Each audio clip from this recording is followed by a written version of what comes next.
Les organismes non gouvernementaux pilulent de plus en plus sur le continent africain. Notamment, ils s'impliquent dans plusieurs pans des différentes sociétés. La société civile, les guerres, la démocratie, les élections. C'est quoi une ONG?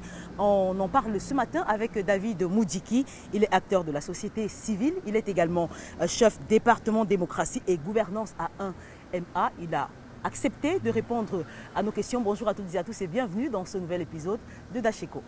Les organisations non gouvernementales, qu'est-ce que c'est? Quel est leur rôle dans les différents États, notamment africains, où ces organismes à but non lucratif sont de plus en plus présents et prennent part aux différents processus, notamment la politique, l'économie, les élections. C'est quoi une ONG?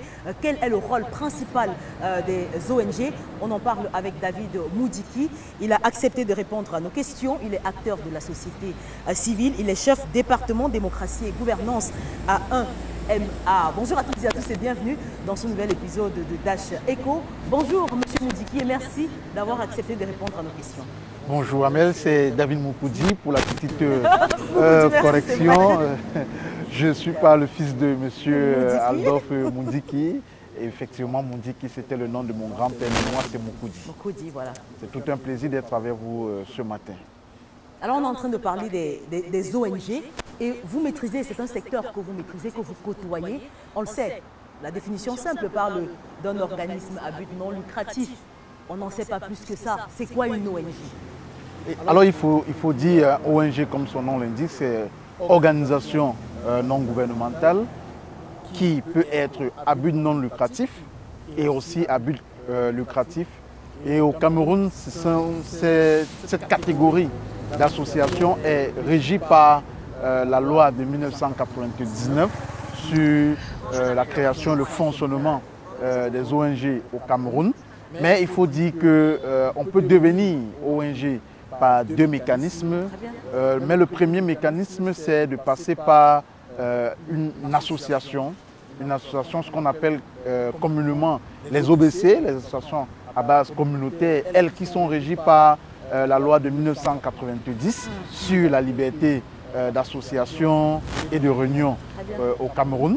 Donc c'est après être créé association et qu'on a un minimum de durée de vie de 3 ans qu'on peut demander justement à être muté pour devenir ONG, effectivement en respectant un certain nombre de prescriptions de la loi de 1999, un certain nombre de documentations qu'il faut produire dans les rapports d'activité d'au moins sur 3 ans, les rapports financiers également d'au moins sur 3 ans.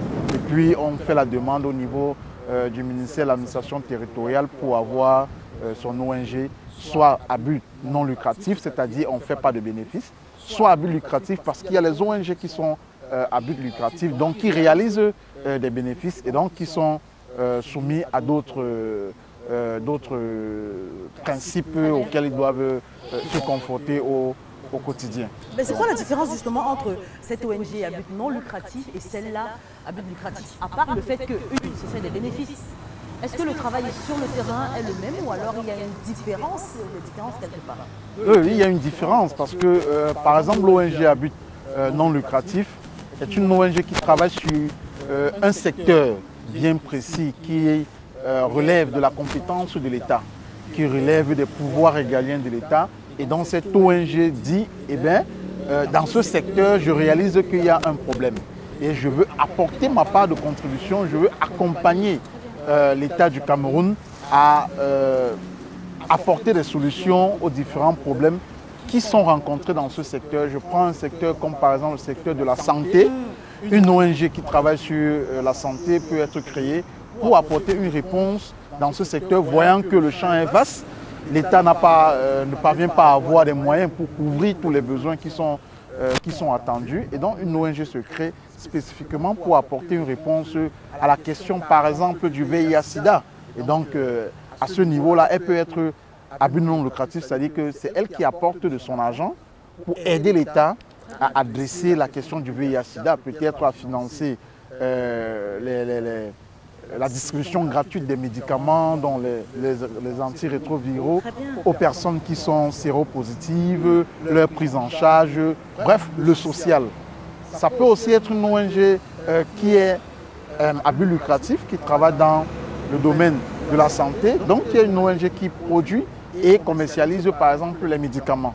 À partir de ce moment-là, les bénéfices qu'ils engendrent sont taxés. Ils vont payer la TVA, ils vont payer les impôts sur la société, ils vont payer un certain nombre de taxes et d'impôts, normalement, comme toute entreprise. Mais sauf qu'elle a son volet social qui est que ces bénéfices qui sont engendrés, bien qu'ils sont partagés entre les membres, mais ils ont un volet social parce que une partie de ces bénéfices viennent financer certains projets sociaux, certaines activités qui permettent de prendre en charge le volet social des citoyens. Donc voilà un peu la petite différence qu'il y a, contrairement à celle qui a but non lucratif, qui est purement, une accompagnatrice de l'État. Effectivement, qui est purement sociale et donc qui ne fait pas de bénéfices. En réalité, les financements qu'elle peut recevoir, elle les redistribue dans les projets, dans les activités, sans toutefois en garder une contrepartie quelconque. Justement, c'est toujours posé la question de savoir, David, quelle est la provenance, quelle est la source des revenus des organisations non gouvernementales, particulièrement celles à but non lucratif? Alors, il faut le dire au Cameroun, dans la loi de 99 ainsi que celle de 90 sur les associations, il y a plusieurs sources. Premièrement, ce sont les cotisations des membres. Une ONG comme une association à base communautaire a le droit d'avoir les membres. Et donc, sa première source de revenus, ce sont les cotisations des membres. Ça peut aller de 1 000 francs mensuellement à 15 000 mensuellement ou alors même à 1 million annuellement. C'est chaque ONG qui définit le coût de la cotisation des membres. Ça, c'est la première source. L'autre source, c'est les dons. Au Cameroun, les ONG ont le droit de recevoir les dons. Contrairement aux associations à base communautaire qui n'ont pas ce droit-là, dont les associations qui sont régies de la loi de 90 n'ont pas le droit de recevoir les dons et les legs. Mais une ONG a le droit de recevoir les dons et les legs, soit de l'extérieur, soit de l'intérieur. Troisième mode de source de financement. Deuxième, j'allais dire. Le troisième également, c'est les financements étatiques, donc qui viennent de l'État. L'État peut décider que ça, c'est une ONG qui m'accompagne dans un pan de mes responsabilités régaliennes et donc je vais lui allouer un budget pour son fonctionnement, par exemple.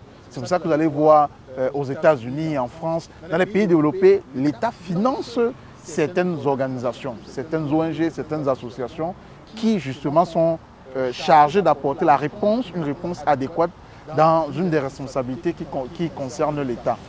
Et le quatrième mode de financement, c'est justement le financement de projets extérieurs. Donc une ONG peut bénéficier des financements de la Banque mondiale, du FMI, de la France, du Tchad, du Congo, des États-Unis, de tout partenaire au développement, ce qu'on appelle les partenaires techniques et financiers, qui peuvent justement apporter des financements aux ONG. Mais alors attention, à ce niveau-là aussi, il y a deux types. Soit c'est par financement direct, c'est-à-dire qu'une institution comme par exemple l'ambassade des États-Unis ou la Banque mondiale ou le FMI peut décider que bon, au vu du travail que vous faites sur le terrain, on voit vos rapports, on voit l'impact que ça produit, ils décident de vous financer directement. Ils disent ok, ONG telle, je vais vous donner 50 millions de dollars sur peut-être 5 ans. À cause du travail que vous faites sur le terrain, on voit l'impact et on vous accompagne. Le deuxième mode, c'est que on lance un appel à projet. Ah, d'accord. Oui, on lance un appel à projet concurrentiel. C'est-à-dire que la Banque mondiale dit, OK, au Cameroun, nous voulons financer 10 projets. Et donc, vous allez soumissionner. Vous aurez peut-être 50 ONG qui vont écrire des projets dans tel ou tel domaine, les domaines de préférence de la Banque mondiale avec des thèmes de référence bien précis, avec les lignes directrices bien définies. Vous soumissionnez et les meilleurs sont sélectionnés. Donc c'est assez concurrentiel, souvent très dur. Et contrairement à ce que les gens pensent, la plupart du temps, l'État du Cameroun, pour ce qui est par exemple de l'Union européenne, il y a ce qu'on appelle la CAON. Donc l'État du Cameroun a des représentants qui participent à la sélection de certains projets qui sont financés au Cameroun. D'ailleurs, les lignes directrices de l'Union européenne, quand ils les définissent pour le Cameroun, ce n'est pas de manière ex nihilo. l'État du Cameroun se prononce pour se rassurer qu'ils ne vont pas venir financer un secteur dans lequel, un secteur déclaré non grata, non, un secteur déclaré non grata par l'État du Cameroun. Donc tout est bien organisé, les financements qui sont apportés au Cameroun sont contrôlés par l'État du Cameroun. Ça, il n'y a aucun financement qui n'est pas... C'est une sorte d'ingérence du gouvernement dans les affaires privées, on peut le dire, des ONG, malgré le fait que ce soit pour des projets de développement dans la plupart des cas. Non, disons que ce n'est pas une sorte d'ingérence. Pourquoi? Parce que en réalité, quand, par exemple, je prends un partenaire que je connais très bien, l'Union européenne, quand ils définissent leur feuille de route pour l'Afrique, et donc pour le Cameroun, ils disent, OK, pour les 3 prochaines années, nous allons investir, je dis n'importe quoi, 150 millions d'euros au Cameroun pour soutenir le développement. Dans les 150 millions d'euros, l'État du Cameroun, pour les projets de développement, va bénéficier de, la plupart du temps, c'est 80%. Ah, d'accord. 80% de cette enveloppe budgétaire. C'est pour ça que vous allez voir, on vous dit, le pont a été construit avec financement de l'Union européenne, quelle route a été construite sous financement de l'Union européenne, ou bien une quote-part que l'Union européenne a reversée, et l'État du Cameroun lui aussi qui complète une autre quote-part. C'est avec ce budget. Donc c'est dans ce budget-là maintenant que 20% reviennent à la société civile. Contrairement à ce que les gens pensent souvent que la société civile reçoit. Non, c'est d'abord l'État qui reçoit la majeure partie des financements que l'Union européenne veut injecter au Cameroun pour encourager et soutenir le développement local. 20% c'est pour la société civile. Donc l'État du Cameroun est au courant de ces 20%. Et l'État du Cameroun est au courant de ce que ces 20% vont financer. Ils savent que c'est pour le secteur santé, c'est pour le secteur éducation, c'est pour le secteur gouvernance, c'est pour le secteur ceci. Est-ce qu'en général, parce que c'est vous qui êtes sur le terrain au contact de la population, des besoins de la population, est-ce que ces 20% sont suffisants pour mener à bien les projets dont vous avez la charge à ce moment-là? Non, il faut le dire, ce n'est pas assez suffisant. C'est pas assez suffisant. Et lorsque nous le disons, ce n'est pas pour dire que nous commandons les financements des partenaires extérieurs. Au contraire, à un monde à venir, notre bataille a toujours été celle de ce que notre État du Cameroun devrait pouvoir financer ces organisations au niveau interne. Tout au moins prendre en charge le fonctionnement, comme on le voit ailleurs dans les pays développés, ça se fait. Au niveau de l'Assemblée nationale, on vote un budget pour la société civile. Aujourd'hui, il y a ce grand débat, par exemple, pour les États-Unis, entre les démocrates et les républicains. Quand c'est les démocrates qui sont au pouvoir, les républicains souffrent un peu parce que les organisations de la société civile qui ont une ligne éditoriale pro-démocrate, donc qui sont des démocrates, eh bien, sont à l'aise parce que c'est un président démocrate qui est là et dont le budget sera revu à la hausse. Ils vont mieux se déployer sur le terrain. Et donc le jour, l'année où c'est les républicains qui vont arriver, évidemment, ils commencent déjà à faire des calculs. Soit le budget va rétrécir, soit il va rester le même. Mais les républicains aussi seront un peu à l'aise parce que c'est leur personne qui est là. Donc leurs activités seront plus défendues sur le terrain. Et donc nous pensons que c'est pareil au Cameroun. Le Cameroun pourrait également financer. Ce n'est pas pour dire que le Cameroun ne finance pas. Mais c'est pas assez, selon les ONG. Mais ce n'est pas assez parce que, voyez-vous, ce que le Cameroun finance de manière directe, c'est souvent les associations qu'on appelle les associations d'utilité publique. Et les associations qui sont déclarées d'utilité publique, vous en faites la demande. Et c'est le président de la République qui reconnaît que oui, vous êtes une association d'utilité publique. Et donc on vous donne cette reconnaissance et ça vous donne le droit de bénéficier de manière officielle des financements de l'État.